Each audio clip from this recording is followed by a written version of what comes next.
कराची के शहरियों ने ईद उल फितर के दूसरे दिन भी खूब इंजॉय किया। पूरा दिन सैर सपाटों के बाद फूड स्ट्रीट्स का रुख कर लिया, जहां शहरी मज़ेदार खानों से लुत्फ़अंदोज़ हो रहे हैं। मज़ीद जानेंगे डॉन न्यूज़ के नुमाइंदे मोहम्मद बिलाल खान से। बिलाल, बताइए।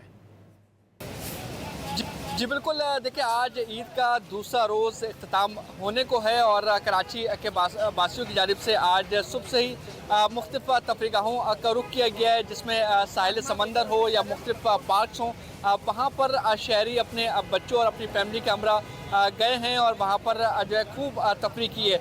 इस वक्त कराची के मुख्तलिफ फूड स्ट्रीट्स पर काफ़ी रश देखने को मिल रहा है। फैमिलीज़ यहाँ पर मौजूद हैं, शहरी अपनी बच्चों को यहाँ पर लेकर आए और मज़े मज़े के खानों से लुत्फ़अंदोज़ हो रहे हैं। ये बताइएगा कि आज ईद का दूसरा रोज़ है और बड़ी तादाद जो है वो आवाम की होटलों का रुख करती है, क्या कहेंगे इस पर? ये बिस्मिल्लाहिर्रहमानिर्रहीम, सबसे पहले तो आप सबको ईद मुबारक।